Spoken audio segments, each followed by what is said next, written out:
So we have read that the topic for today is Smritir Labdha.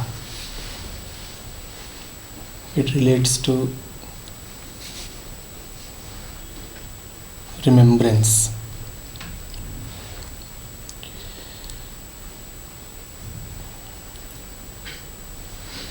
It is important to put a little context on these words.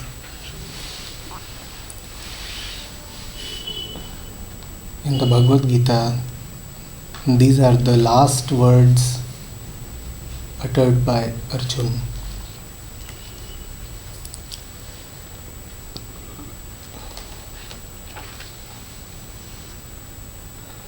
They come in the last chapter, obviously.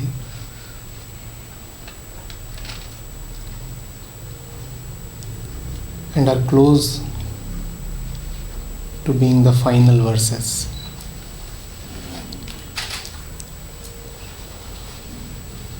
Arjuna is declaring that I have regained remembrance. So one wonders, what is it that Arjuna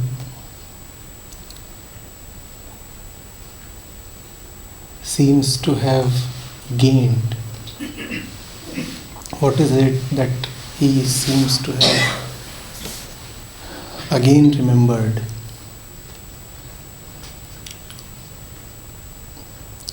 He is making a claim. He is expressing his situation.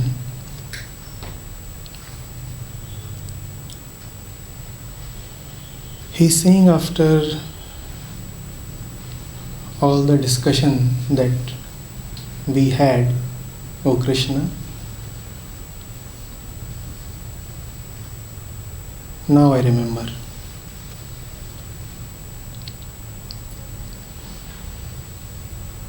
What is it that he remembers?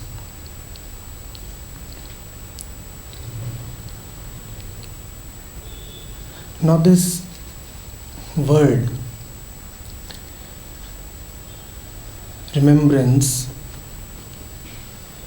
is not at all a new word for us. In the spiritual domain, it is quite a familiar and oft used word.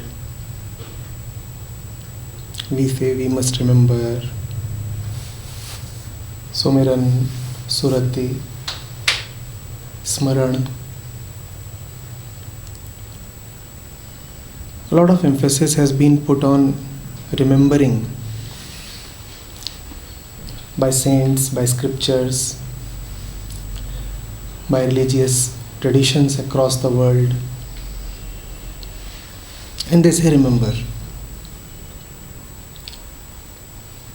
And they say remember the truth. Remember God.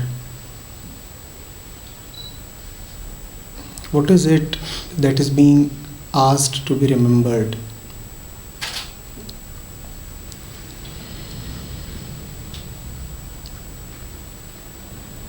When the mind hears the word remembrance, does it not treat it like any other word?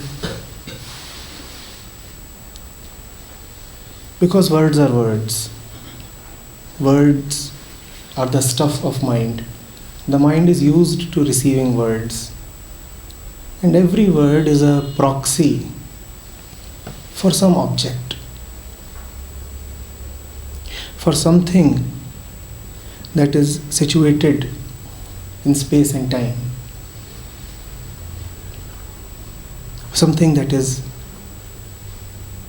of the world,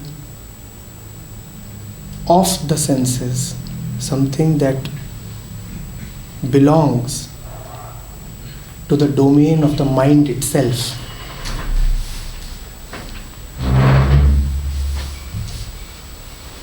So the moment the word remembrance comes to the mind,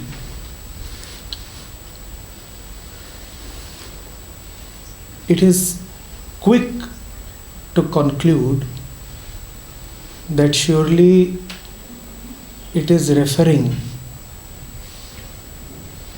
to some object.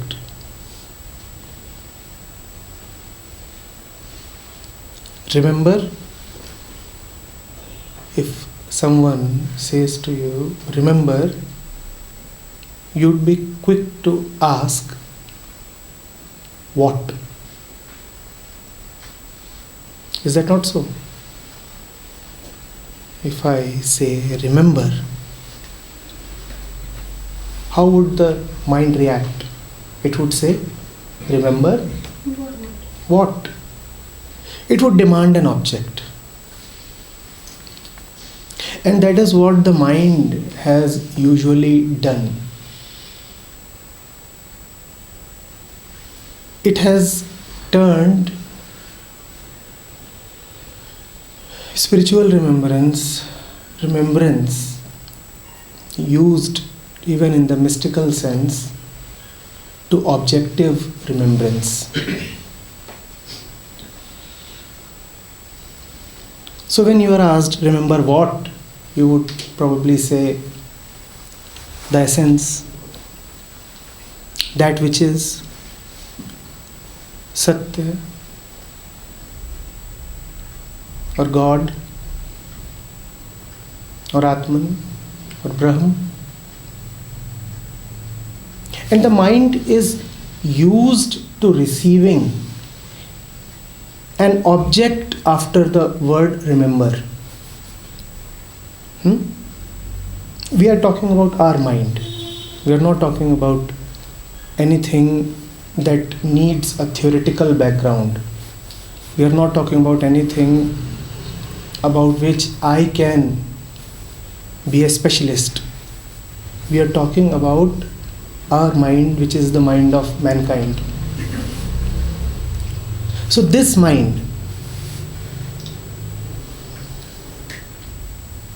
the moment it is asked to remember, it demands an object to remember.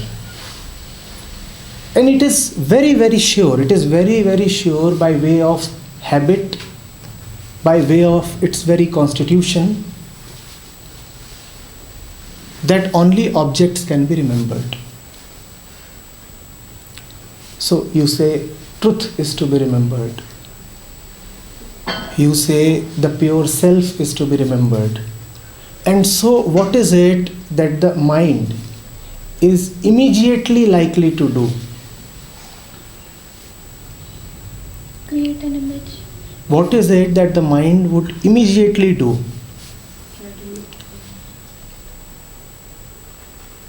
Act and react. We said, whenever the mind was asked to remember, it was told to remember an object.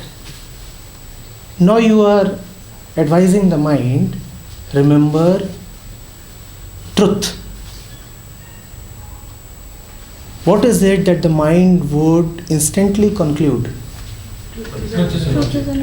That the truth is an object.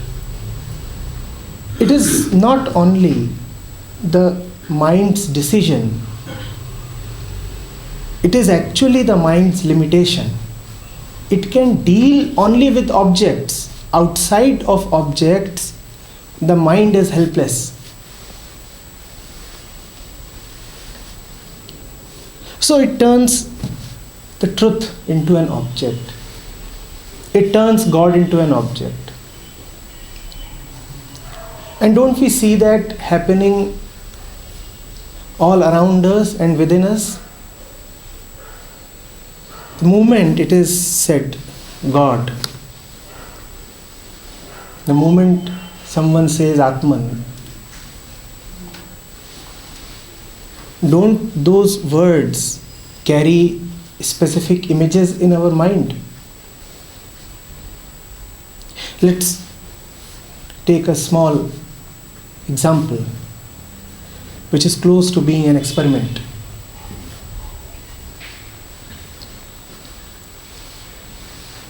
If here on that wall I display a certain image to you, a beautiful image, and I claim that this image is of the truth,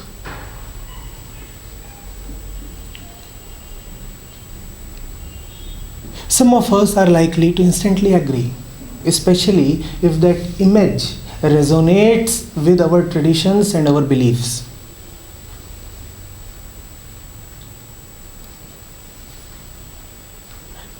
Let's say that image belongs to an avatar or a prophet or a saint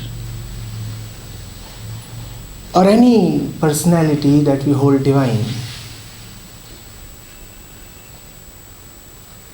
Or it could even be a word that we hold in great respect. And I claim that this image belongs to the truth. Some of us would instantly agree. The story doesn't stop here. Some of us would remember that since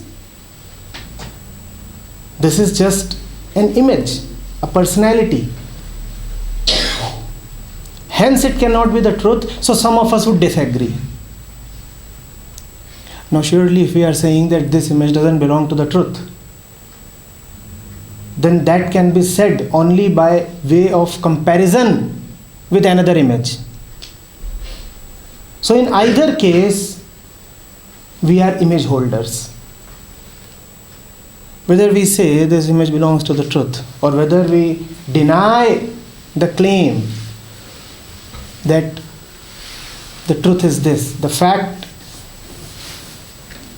stands out clearly that in the mind there does exist an image even of the ultimate. So to such a mind, when the words of Arjun come, Smritir Labdha, it is very quick to jump to a conclusion. What is the conclusion? The conclusion could be anything, but there surely is some conclusion, and every conclusion is an image. Depending upon the mind's previously held beliefs and conditioning, the conclusions might seem to vary. But there would be nobody who would not conclude. Everybody would say, yes, there is something that Arjun means in these words, and what that something is, I could comprehend.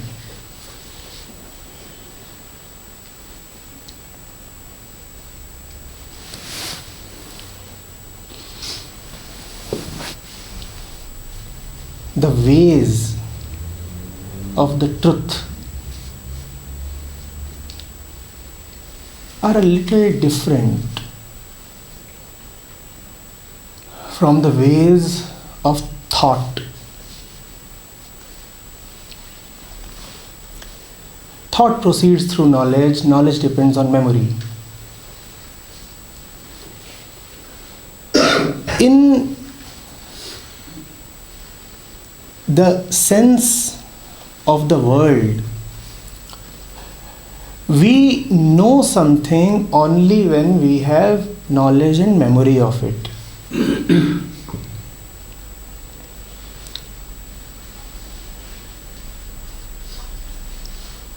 But in the strange ways of truth,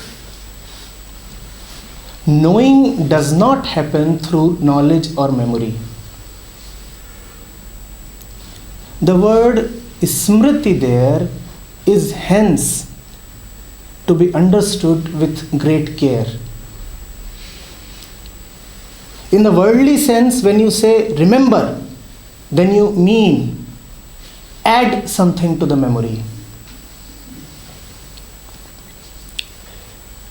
In the spiritual sense, when you say remember, then it means get rid of memory. That is the real meaning of remembrance. Go beyond memory. Memory is knowledge, knowledge is image. Image formation is the usual pattern-based functioning of the mind. Go beyond that. But strangely, we seem to be remembering God a lot. Now, can you see the trap there? And a lot of effort is put in that direction. There are a lot of tricks and techniques as well to try to remember God always. God is not to be remembered because God cannot be remembered. Remembrance of truth simply means seeing the limitation and the suffering contained in operating out of memory.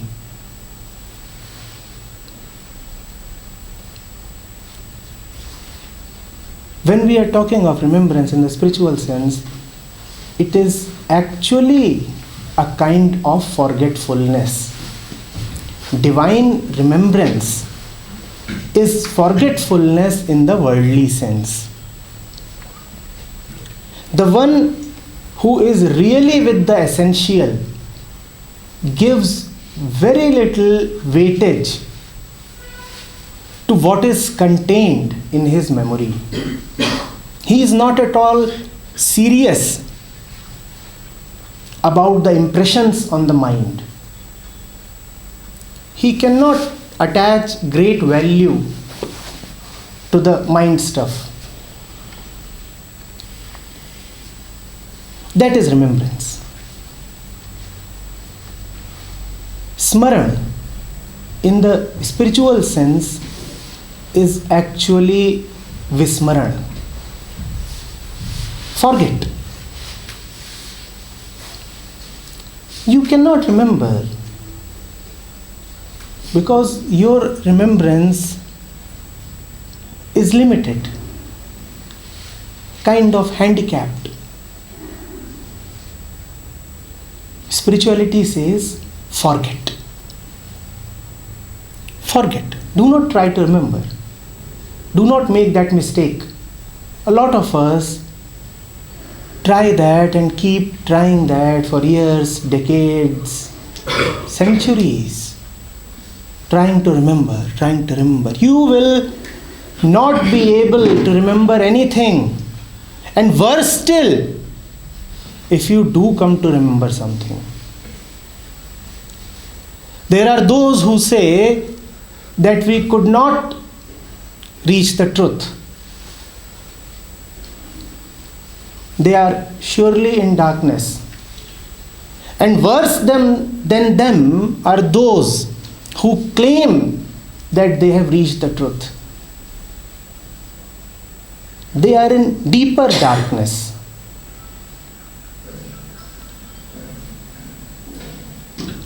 Truth is not to be reached. Only destinations can be reached, only places can be reached, only objects can be obtained.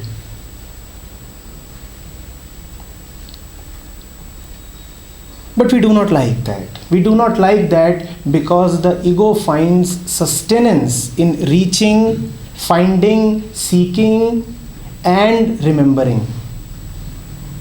So it is a matter of pleasure for us to remember. Do you see that?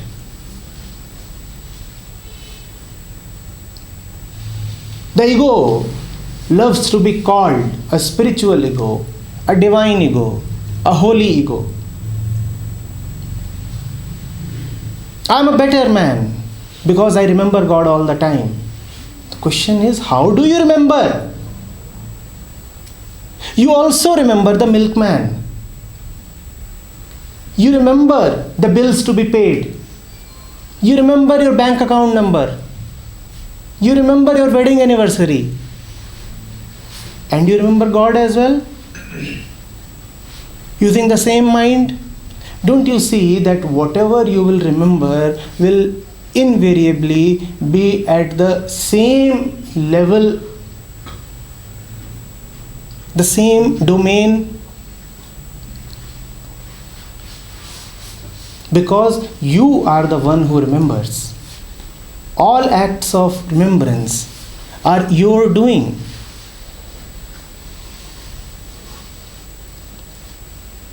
Remembrance is easy. Forgetting is difficult.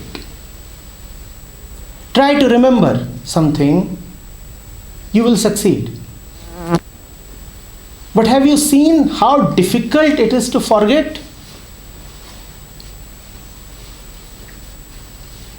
If you are to remember something and you are given 15 minutes, you can bring in all your concentration, you can make efforts, and you will find that you have succeeded in remembering. At least partially succeeded. But let me take up something that you always seem to remember. And don't we have those incidents, those faces, those objects, those people, those ideas that we seem to be carrying around with us in the mind all the time, that we remember constantly? Now the challenge is, can you forget any bit of that in 15 minutes? You can remember so easily, but can you forget?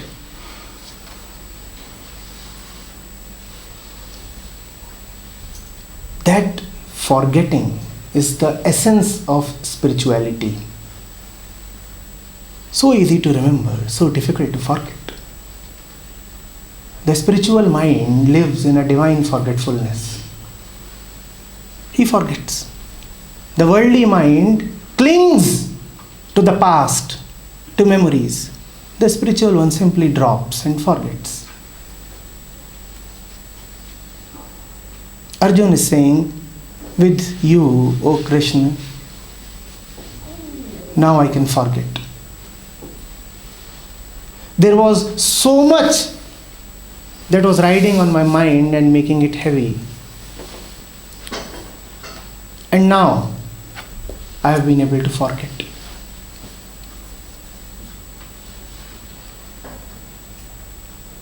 Whatever he says to Krishna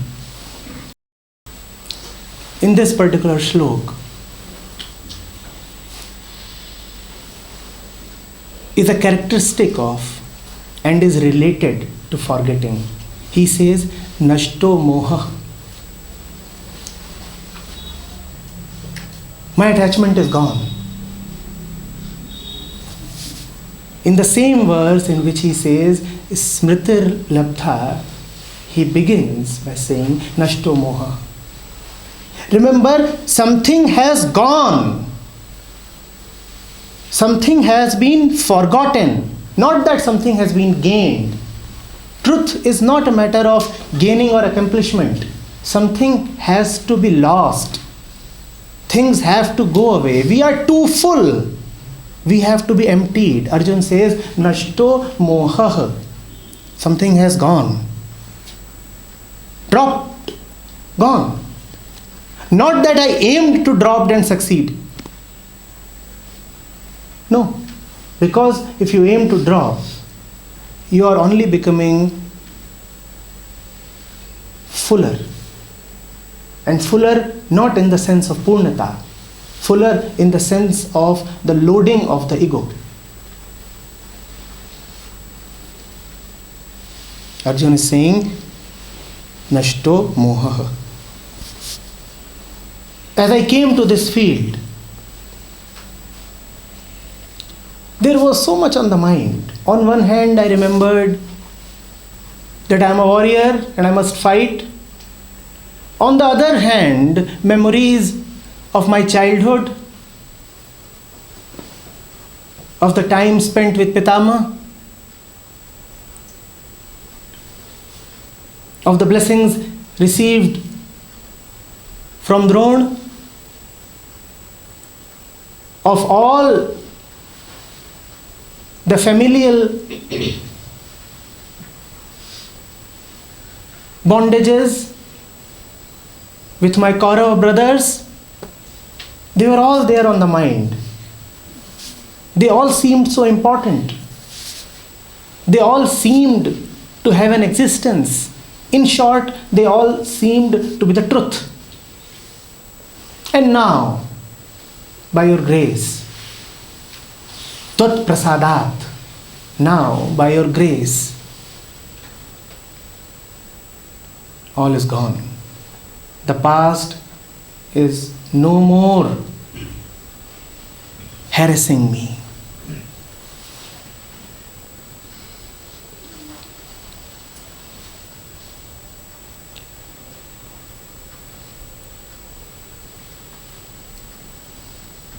He also uses a few other phrases that tell of his condition and also throw light on the real meaning of remembrance.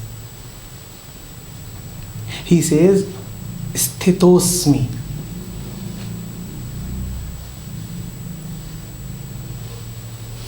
Now, the mind is centered, stable.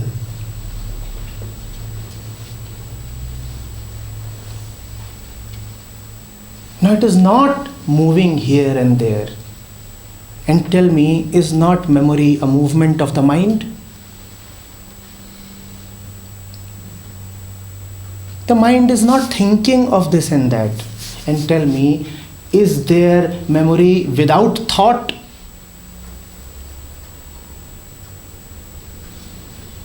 Arjuna is saying, I am seated firmly on the asana now.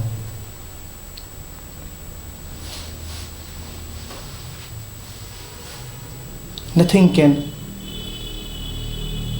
easily shake me up.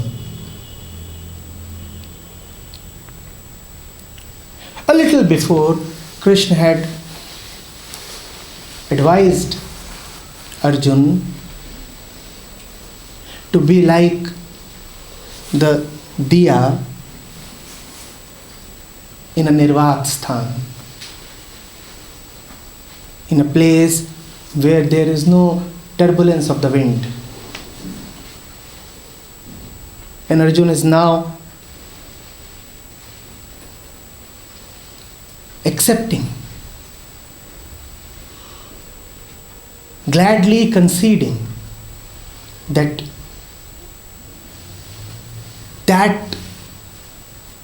flame-like stillness is now available to him.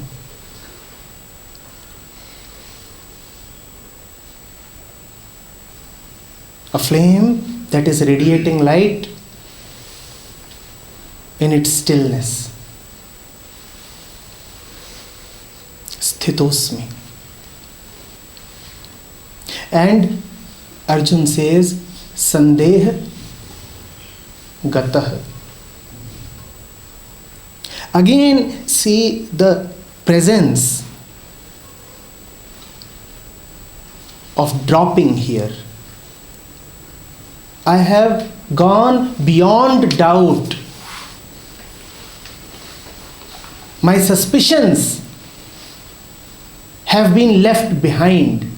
Sandeh Gatah.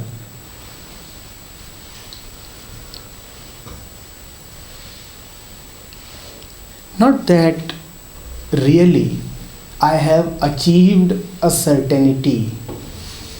Because the moment you claim that you have achieved a certainty, remember that that certainty would just be an object. And with objects, really, there can be no certainty. There would only be doubt and suspicion. All that you can say, the highest point that the mind can reach, is not the achievement of security and certainty, but simply the dropping of doubt and confusion. Sandeh gatah. I had a lot of doubts. I was full. Now I'm empty. Sandeh gatah.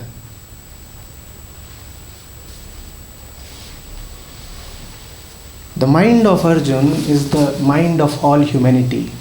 It is our own mind, full of doubts, suspicion, turbulence, attachment.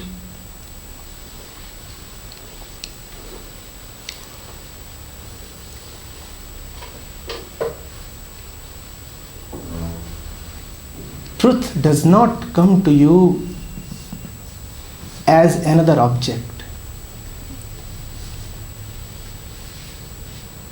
Truth comes to you as that light which exposes the nature, the limits, the dimensions of all objects. Like in this room. Because of the light, you are able to look at so many objects.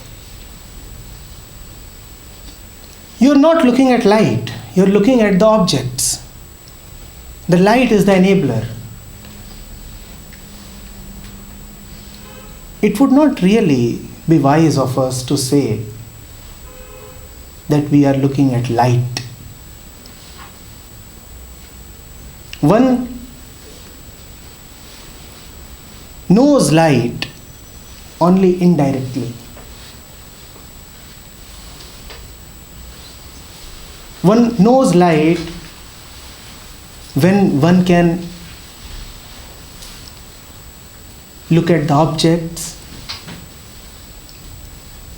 So there is the light illuminating the objects, and there is the light behind my eyes which is enabling me to look at the objects. Light within, light without. Inside and outside. The very process of seeing is the proof of light. Otherwise, there is no proof of light. If someone says light is proven only when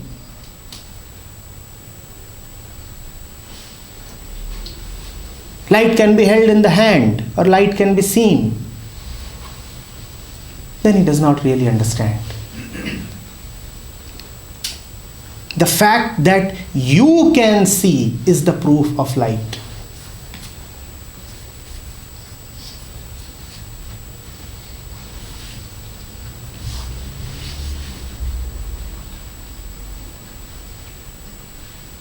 Arjun is saying, and all this has happened due to your grace. Remember that all that which has happened is simply a cessation of the past. It is simply a freedom from all that which Arjun anyway always was.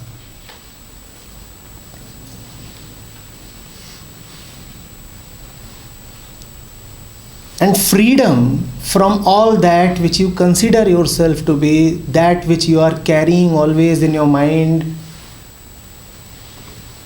that is the coming of the new. It does not happen with us that way usually. When we want the new, our approach is that the old must stay with us and additionally the new must come. Is it a wonder that the new never really seems to come?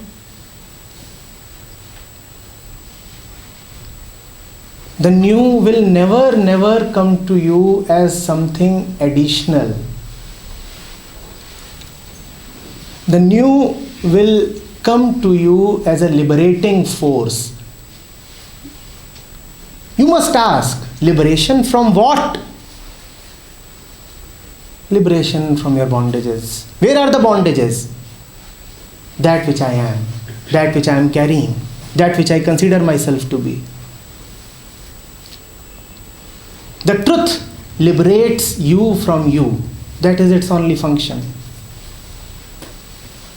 It will not give you something extra.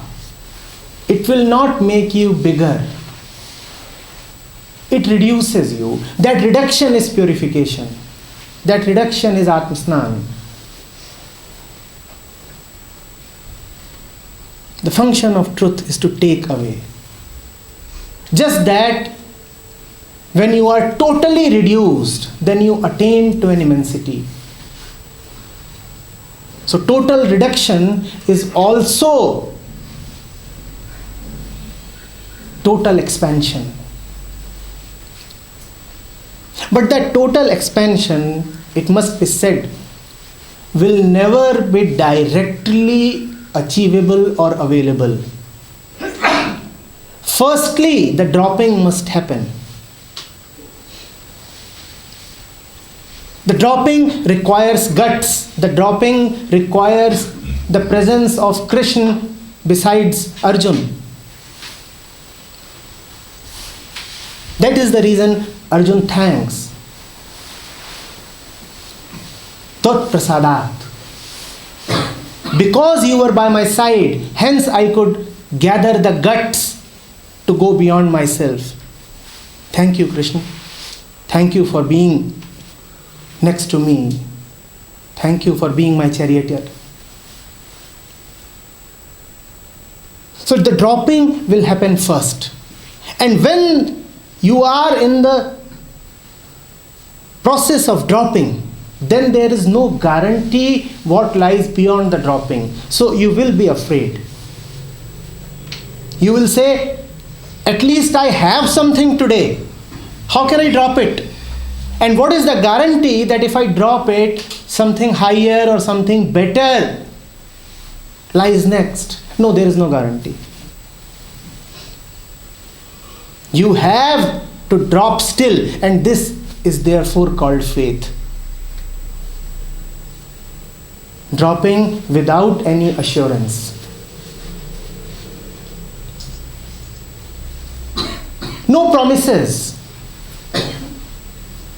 No temptation of any heavens.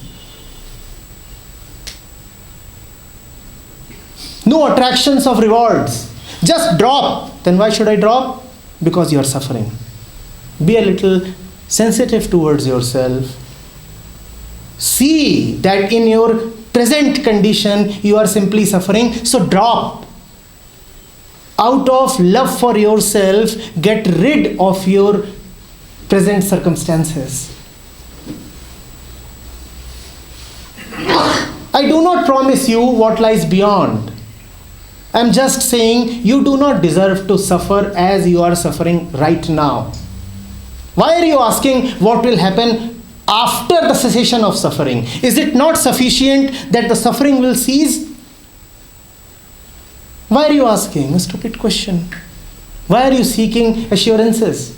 All that I am assuring you is, you will not continue to be what you are. And being what you are not feeling all right. Being what you are mired in doubt. See how fear takes possession of you. See how every thought is steeped in fear. See how you find it difficult to trust. See how easily you are shaken. See how you are searching for something. See how greed and ambition take possession of you.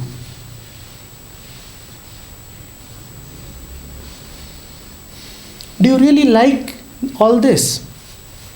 Do you really like your situation? Arjuna, I am not promising anything transcendental. I am just saying, come on, get rid of all this. And Arjuna says, yes, yes, yes, yes, yes, Krishna, yes.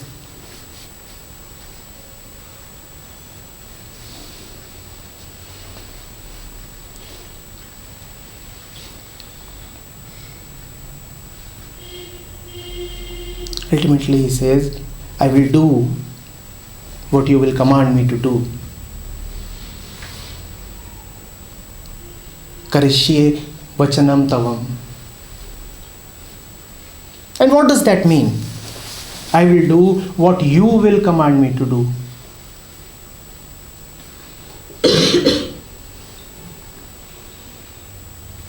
It means I will not do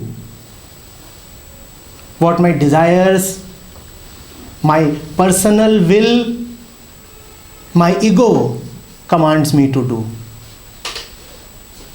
I submit my individuality.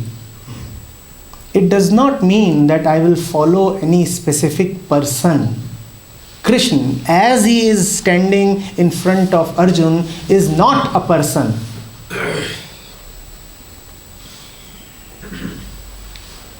So when Arjun says, Karishye vachanam tavam, it must be understood that he is not saying that he will follow Krishna the person.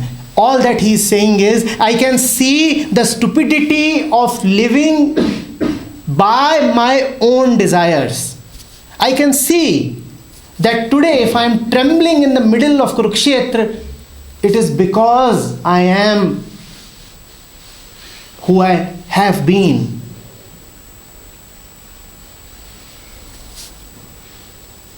My personal desires, my ways of living, the choices that I make, they have brought me only this trepidation. So I declare that this shall not continue. The discontinuation of the personal is the entry into the divine. The moment Arjun says that my personal desires do not hold any more importance, that is the moment he ceases to be the doer. That is the moment he is no more the karta. That is the moment Krishna automatically takes over. You do not have to invite the truth.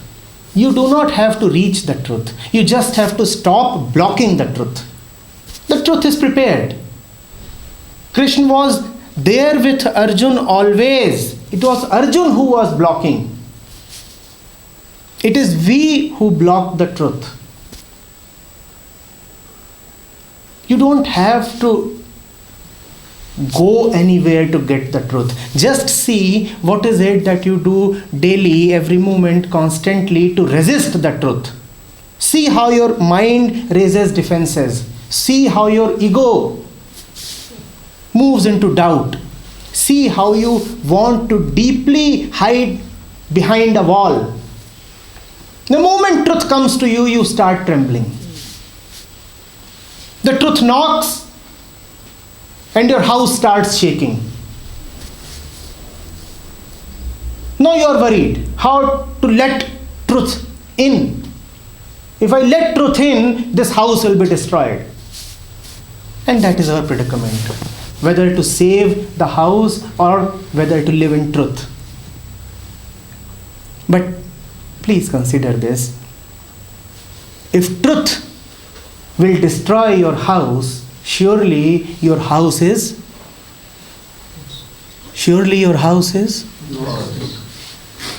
Truth destroys only the false. And if your house is not false, why are you afraid? Let the truth in. In either case, you benefit. If your house is false, let it be burned down. And if it is not false, then truth reinforces truth.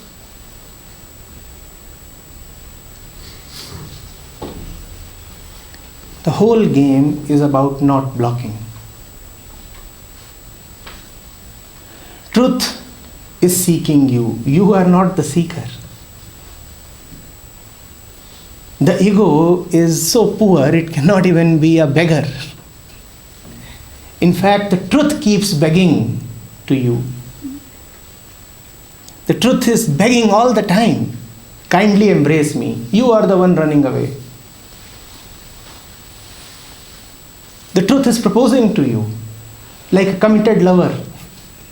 You are the one who is obstinate, like a petulant schoolgirl. Oh, because you are coming after me, surely I have some value. Because you are coming after me, surely it is proven that I deserve something higher than you. That is our attitude to the truth. The truth keeps coming to us in multifarious ways, in 1,000 forms, every day. See how you have rejected its call every time. See how you have gone back, assuming, pretending, as if you met nobody. See how you refuse to acknowledge that you just encountered the truth.